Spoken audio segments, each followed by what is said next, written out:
तो guys, इयोसिनोफिलिक lung diseases के अंदर क्या होता है? आपको इन पेशेंट्स के अंदर जो है पेरिफेरली इयोसिनोफिलिया देखने को मिलेगा, मतलब पेरिफेरली ब्लड के अंदर इयोसिनोफिलिया देखने को मिलेगा। और रेडियोलॉजिकली आपको लंग इन्फिल्ट्रेट देखने को मिलेगा। ठीक है, ऐसा प्रेजेंटेशन होता है इन पेशेंट्स का। इसको हम दो कैटेगरीज में कैटेगराइज कर सकते हैं, एक तो नोन कॉज और दूसरा है अननोन कॉज। नोन कॉज में क्या क्या आता है? पहला तो पैरासिटिक नेमाटोड्स का इन्फेस्टेशन, जो कि कॉज करेगा इयोसिनोफिलिक लंग डिसीज। क्या होता है ना कि आपके ये पैरासाइट्स लंग के अंदर एंटर करते हैं और ये लंग्स इनके अगेंस्ट में hyper sensitivity reaction carry out करता है। और इस हाइपर सेंसिटिविटी रिएक्शन को हम लोफलर सिंड्रोम के नाम से जानते हैं। तो पहला तो कॉज हो गया आपका पैरासिटिक इन्फेस्टेशन। दूसरा जो कॉज होता है वो होता है आपका एक फंगस जिसको हम कहते हैं एस्परजिलस। जब ये आपके लंग्स को अटैक करता है तो हम उसे बोलते हैं एलर्जिक ब्रोंकोपल्मोनरी एस्परजिलोसिस, जिसको हम डिटेल में आगे पढ़ेंगे। तो लंग्स इस एस्परजिलस के अगेंस्ट एक complex hypersensitivity reaction carry out करता है, जिसके बदले में बेसिकली इओसिनोफिली आपको पेरिफेरली देखने को मिलता है। तो बेसिकली ये एबीपीए जो है ये भी कॉज करता है eosinophilic lung disease in humans. तीसरा, आपके पास ये चार ड्रग्स है एनएसआईपी जिसका निमोनिक है, ये भी इओसिनोफिलिक लंग डिसीज कॉज करते हैं। N for nitrofurantoin, S for sulphonamide, I for isoniazid and P for penicillamine. फिर हम बात करते हैं कि unknown causes for the eosinophilic lung disease are, पहला है एक्यूट इओसिनोफिलिक निमोनिया एंड दूसरा है क्रॉनिक इओसिनोफिलिक निमोनिया। दोनों काफी इंपॉर्टेंट है आपके एग्जाम पॉइंट ऑफ व्यू से, इसलिए दोनों को काफी डिटेल में हम समझेंगे। तीसरा जो अननोन कॉज है that is your hyper eosinophilic syndrome. Hyper eosinophilic syndrome में दो चीजें आपको याद रखनी है। पहली चीज कि इसमें परसिस्टेंट इओसिनोफिलिया होता है मोर देन 1500 पर मिलीमीटर क्यूब। और दूसरी चीज है इसमें एंड ऑर्गन इन्फिल्ट्रेशन हो जाता है इओसिनोफिल्स का। अब and organ infiltration of eosinophils का मतलब क्या है? इसका मतलब यह है कि आपके पूरे के बॉडी बॉडी में इओसिनोफिल्स प्रेजेंट है। आप अगर आपकी स्किन की बायोप्सी लोगे तो उसमें भी इओसिनोफिल्स दिखेंगे। आप अगर अपने किडनी की बायोप्सी लोगे उसमें भी आपको इओसिनोफिल्स देखने को मिलेंगे। तो ये होता है आपका हाइपर इओसिनोफिलिक सिंड्रोम। तो और चौथा अननोन कॉज जो है that is your Churg Strauss syndrome. Churg Strauss syndrome एक स्मॉल वेसल वेस्कुलाइटिस है जो कि इओसिनोफिलिक लंग डिसीज के लिए रिस्पॉन्सिबल होता है ह्यूमंस के अंदर, जिसको हम डिटेल में रूमेटोलॉजी में पढ़ेंगे। अब डिटेल में हमें समझना है acute eosinophilic pneumonia and chronic eosinophilic pneumonia के क्लिनिकल एंड रेडियोलॉजिकल डिफरेंसेस को। तो देखो, एक्यूट इओसिनोफिलिक निमोनिया के अंदर हमेशा स्मोकिंग की हिस्ट्री प्रेजेंट रहेगी, लेकिन अस्थमा की हिस्ट्री कभी भी प्रेजेंट नहीं रहेगी। अस्थमा की हिस्ट्री absent होती है in the case of acute eosinophilic pneumonia. जो प्रेजेंटेशन होता है आपके एक्यूट इओसिनोफिलिक निमोनिया का, यह पूरी तरीके से एआरडीएस की तरह होता है। इसमें भी आपको clinically acute shortness of breath, physiologically आपको इसमें भी हाइपोक्सीमिया एंड रेडियोलॉजिकली आपको इसमें बायलैटरल डिफ्यूज पल्मोनरी इन्फिल्ट्रेट्स देखने को मिलेंगे। सेम वैसे ही जैसे आपको एआरडीएस में भी ये तीन फीचर्स ही देखने को मिलते थे। लेकिन एआरडीएस के अंदर क्या नहीं देखने को मिलता था? वो था आपका इओसिनोफिलिया। तो ये आपका अलग फीचर है एक्यूट इओसिनोफिलिक निमोनिया के अंदर कि आपको पेरिफेरली इओसिनोफिलिया देखने को मिलता है। लेकिन ये peripheral eosinophilia acute eosinophilic pneumonia के अंदर इनिशियली नहीं देखा जाता। इन लेटर स्टेजेस ऑफ डिसीज आपको पेरिफेरल इओसिनोफिलिया देखने को मिलेगा। तो क्या पैथोग्नोमिक फीचर होगा एक्यूट इओसिनोफिलिक निमोनिया का in initial stages of disease? तो वो होता है आपका ब्रोंको एल्वुलर लवाज। ब्रोंको एल्वुलर लवाज हमेशा आपको मोर देन 25% ऑफ इओसिनोफिल्स देखने को दिखाएगा। और ये बेसिकली डिफरेंशिएट करेगा एक्यूट इओसिनोफिलिक निमोनिया को एआईडीएस से। ये पैथोग्नोमिक फीचर होता है आपके एक्यूट इओसिनोफिलिक निमोनिया के लिए। वैसे तो इस डिसीज का काफी खराब प्रेजेंटेशन होता है, लेकिन अगर हम उसको अर्ली आइडेंटिफाई कर ले तो हम गुड प्रोग्नोसिस एक्सपेक्ट कर सकते हैं स्टेरॉइड्स के साथ। दूसरा होता है आपका chronic eosinophilic pneumonia. Chronic eosinophilic pneumonia may or may not present with the history of smoking. और ये एक बात आपको याद रखनी है, they always present with the history of the asthma. इसमें आपके क्लिनिकल फीचर्स क्या होंगे? Chronic shortness of breath along with chronic cough history. Chest x-ray में आपको बायोलेटरली पेरिफेरल इन्फिल्ट्रेट्स देखने को मिलेंगे। अब ये पेरिफेरल इन्फिल्ट्रेट्स लंग्स के अंदर कैसे दिखते हैं वो हम आपको समझाएंगे। पेरिफेरली इओसिनोफिलिया हमेशा देखने को मिलेगा क्योंकि पेशेंट यहाँ पर आता ही क्रॉनिक स्टेज के अंदर है, लेटर पार्ट ऑफ डिसीज के अंदर है। फिर हम बात करते हैं ब्रोंकियोलर लवाज में आपको मोर देन 40% ऑफ इओसिनोफिल्स देखने को मिलेंगे एंड ट्रीटमेंट के लिए हम इसके अंदर स्टेरॉइड्स का यूज करेंगे। अगर आपको एक ऐसा केस प्रेजेंटेशन दिया जाए जो कि एक पीवाईक्यू है जिसमें shortness of breath, hypoxemia, bilateral pulmonary infiltrates, bronchiolar lavage में मोर देन 25% यूसिनोफिल्स है एंड पेशेंट मैकेनिकल वेंटिलेशन पे है। आपको पूछा जाए कि ड्रग ऑफ चॉइस क्या रहेगा, तो ड्रग ऑफ चॉइस आपके स्टेरॉइड्स होंगे। फिर हम बात करते हैं आपके एक्सरे फीचर्स के बारे में। तो देखो एक्सरे में आप क्या देख पा रहे होगे, तो ये आपको यहाँ पर चारों क्वाड्रेंट्स के अंदर अगर आप देखोगे तो बायलैटरली डिफ्यूज पल्मोनरी इन्फिल्ट्रेट्स दिख रहे हैं। इसका मतलब इसका डायग्नोसिस हो जाएगा एक्यूट इओसिनोफिलिक निमोनिया, जिसके अंदर बायलैटरल डिफ्यूज पल्मोनरी इन्फिल्ट्रेट्स आपको देखने को मिलते हैं। सिमिलरली अगर हम बात करते हैं आपके क्रॉनिक इओसिनोफिलिक निमोनिया के बारे में, तो इसके अंदर आपको ओपेसिटीज दिखेगी, इन्फिल्ट्रेट्स दिखेंगे, लेकिन ये सिर्फ और सिर्फ आपको पेरिफेरल रीजन में देखने को मिलेंगे। जो आपका सेंट्रल और हाइलर रीजन होगा वो नॉन इंपैक्टेड रहेगा बेसिकली। तो यहाँ पर इसके इस एक्सरे को हमने अच्छे से देखा होगा, जो सेंट्रल और हाइलर रीजन होता है ये नॉन इंपैक्टेड होता है, इसमें कोई भी आपको चेंज, कोई भी ओपेसिटीज नहीं देखने को मिलती, लेकिन पेरिफेरली आपको जो है लंग्स के अंदर ओपेसिटीज और इन्फिल्ट्रेट्स देखने को मिलते हैं। इसलिए इसको हम बायलैटरल पेरिफेरल इन्फिल्ट्रेट्स या फिर bilateral peripheral wing shape opacities के नाम से भी जानते हैं। Bilateral peripheral wing shape opacities.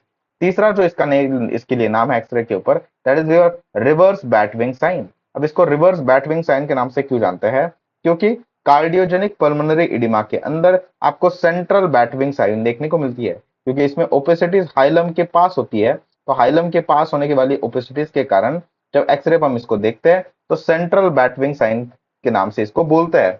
लेकिन आपके क्रॉनिक इओसिनोफिलिक निमोनिया के अंदर जो पेरिफेरल इन्फिल्ट्रेट्स होते हैं, ये पेरिफेरल इन्फिल्ट्रेट्स के कारण आपको जो एक्सरे के ऊपर नाम होता है या रिवर्स बैटविंग साइन होता है। क्या होता है? रिवर्स बैटविंग साइन एक्सरे के ऊपर।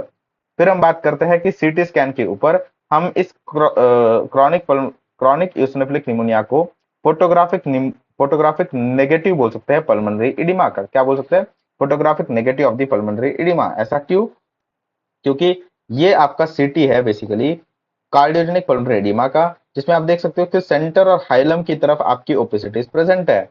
ओके, और ठीक इसका उल्टा है आपका क्रॉनिक इओसिनोफिलिक निमोनिया, इसकी ओपेसिटीज पेरिफेरली में प्रेजेंट है और बाकी आपका पूरा एरिया सेंटर और हाइलम का क्लियर है। तो ये बताता है कि जो आपका कार्डियोजेनिक पल्मोनरी एडिमा है इसका फोटोग्राफिक नेगेटिव है आपका क्रॉनिक इओसिनोफिलिक निमोनिया। ओके, तो ये दो साइंस आपको याद रखनी है, reverse batwing sign and photographic negative of pulmonary oedema, दोनों आपको क्रॉनिक इओसिनोफिलिक निमोनिया के अंदर देखने को मिलती है। फिर हम बात करते हैं आपके एक सवाल के बारे में। इस सवाल में आपको बोला गया है कि एक पेशेंट है जो कि प्रेजेंट करता है with fever, nocturnal cough, wheezing since 1 month, miliary mottling देखी गई है एक्सरे के ऊपर, absolute eosinophil count more than 5000 है। What is the likely diagnosis? पहली चीज जो आपको इसमें याद रखनी है कि मिलियरी मॉटलिंग अगर आपको एक्सरे के ऊपर दिख जाती है, क्या? तो मिलियरी मॉटलिंग का मतलब क्या है कि पूरे लंग्स में पल्मोनरी इन्फिल्ट्रेट्स है, ये बेसिक मतलब है मिलियरी मॉटलिंग का। क्या? पूरे लंग्स के अंदर बेसिक आपके इन्फिल्ट्रेट्स है, ये मतलब है आपके मिलियरी मॉटलिंग का। लेकिन ये जो इन्फिल्ट्रेट्स है ये मिलेट शेप के शैडो दिख रहे हैं all over the lung, millet shape के शैडो की तरह दिखते हैं ऑल ओवर द लंग। और मोस्ट कॉमन डायग्नोसिस अगर आपको मिलियरी मॉटलिंग क्वेश्चन में दिखता है तो मोस्ट कॉमन डायग्नोसिस होता है आपका मिलियरी टीबी। लेकिन एक चीज याद रखे, मिलियरी टीबी के अंदर कभी भी इओसिनोफिलिया जो है नहीं देखने को मिलेगा। तो यहाँ पर आपको इओसिनोफिलिया तो देखने को मिल रहा है, तो ये आपका मिलियरी टीबी तो नहीं हो सकता, क्योंकि मिलियरी टीबी के अंदर कोई इओसिनोफिलिया नहीं देखने को मिलता। दूसरा, ये ब्रोंकियल अस्थमा हो सकता है क्या? देखो ब्रोंकियल अस्थमा के अंदर आपको चेस्ट एक्सरे में किसी भी टाइप के इन्फिल्ट्रेट्स, किसी भी टाइप की मिलियरी मॉटलिंग नहीं देखने को मिलेगी। क्या ये हाइपर सेंसिटिविटी न्यूमोनाइटिस हो सकता है?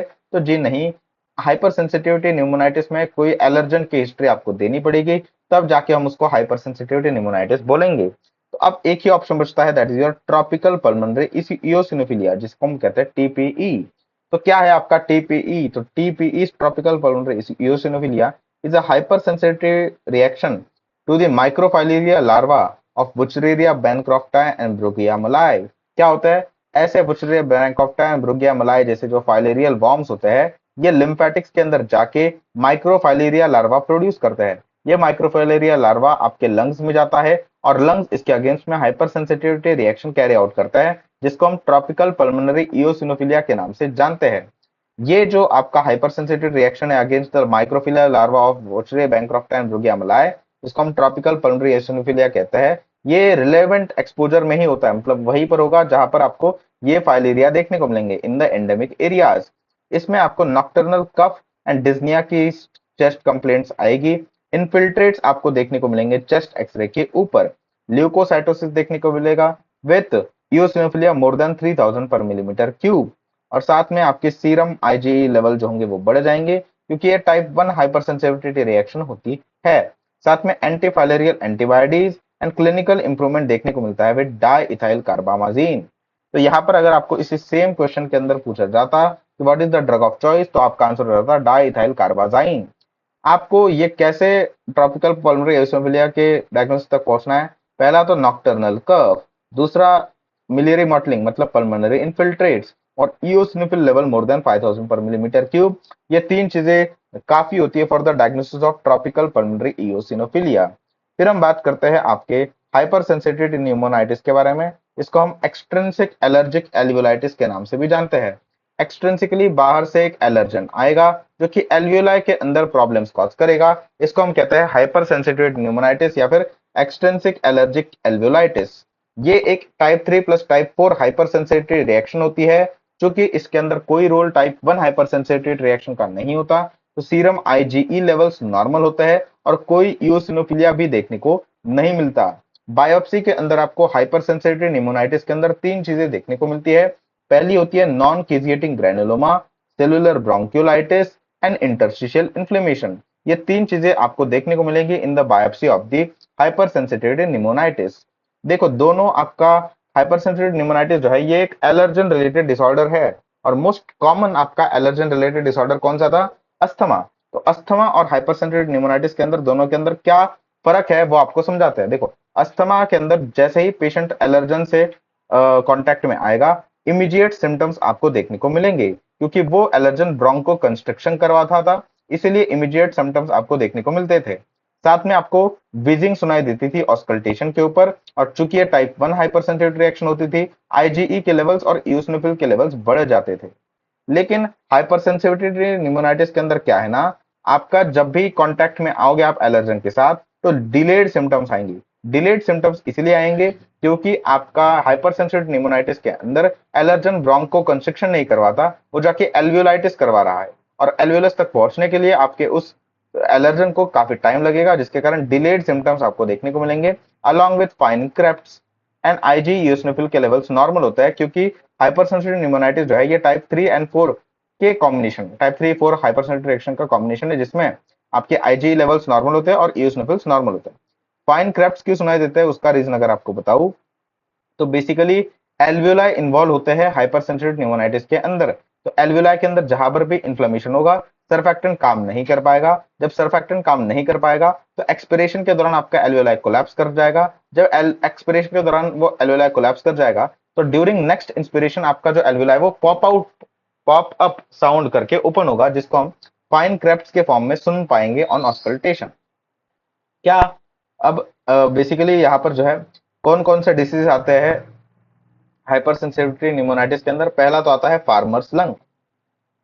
इसमें एक्सपोजर होता है टू द एलर्जन मोल्डी है, और जो एग्जैक्ट एंटीजन होता है वो होता है माइक्रोपोलिस्पोरा फेनी एंड सैकारोपोलिस्पोरा रेक्टिवर्गुला। ये एक्चुअली आपका एग्जैक्ट एंटीजन होता है, माइक्रोपोलिस्पोरा फेनी एंड सैकारोपोलिस्पोरा रेक्टिवर्गुला। फिर दूसरा है बैगोसिस। बगोसिस के अंदर आपको जो है सोर्स एक्सपोजर होता है शुगर केन डस्ट का, और जो आपका एंटीजन होता है वो होता है थर्मो एक्टिनोमाइसिस सैकेरी। दोनों जो आपके ये एंटीजन्स है ये बिलोंग करते हैं टू थर्मो एक्टिनोमाइसिटिस फैमिली। फिर हम बात करते हैं माल्ट वर्कर्स लंग के बारे में। माल्ट वर्कर्स लंग जो होता है इसमें सोर्स या फिर एक्सपोजर होता है आपके मोल्डी बार्ले का। किसका एक्सपोजर होता है? मोल्डी बार्ले का। और इसमें एंटीजन होता है आपका क्लेवेटस एंड एस्परजिलस एंड क्लेवेटस। फिर हम बात करते हैं बर्ड फैंशियर्स लंग के बारे में। तो बर्ड फैंशियर्स लंग के अंदर अगर आप देखोगे तो सोर्स और एक्सपोजर होता है आपके पीजन डस्ट का। सोर्स और एक्सपोजर होता है पीजन डस्ट का, और जिसमें एंटीजन होता है आपका avian protein. Hot tub lung के अंदर बेसिकली कंटेमिनेटेड वाटर आपका होता है सोर्स ऑफ एक्सपोजर। इसके अंदर माइकोबैक्टीरियम एवियम ये आपका एग्जैक्ट एंटीजन होता है। कभी भी कोई क्लासिकल केस आपको देना है हाइपर सेंसिटिव न्यूमोनाइटिस का, तो उसमें पीजन की हिस्ट्री जरूर दी रहेगी। फिर हम बात करते हैं कि क्या होता है आपका diagnostic criteria for the hypersensitive pneumonitis. पहला, history of exposure to a known antigen is the most important criteria in the diagnosis of the hypersensitivity pneumonitis, that is history of exposure to the known antigen. दूसरा, serum antibodies जो है वो form होती है against the offending antigen. Offending antigen के against में serum antibodies का formation होता है। जो सिम्टम्स होते हैं दे अकर 4 to 8 hours after the antigen exposure, जिसके कारण हम इसके बोलते हैं कि डिलेड सिम्टम्स आपको देखने को मिलते हैं। Delayed symptoms, delayed presentation after exposure to the antigen. Recurrence of symptoms देखने को मिलता है on the reexposure. Fine crepts देखने को मिलता है due to popup sound and weight loss भी आपको देखने को मिलता है। तो ये 6 पॉइंट्स आपको याद रखना है for the diagnostic criteria of the hypersensitive pneumonitis. इसमें आपको ट्रीटमेंट के लिए क्या करना है, ऑफेंडिंग एंटीजन को अवॉइड करना है एंड स्टेरॉइड्स की भी हम मदद ले सकते हैं ट्रीटमेंट के अंदर। तो अब अगले लेक्चर के अंदर हम इस चार्ट को समझेंगे। तब तक के लिए टाटा बाय बाय।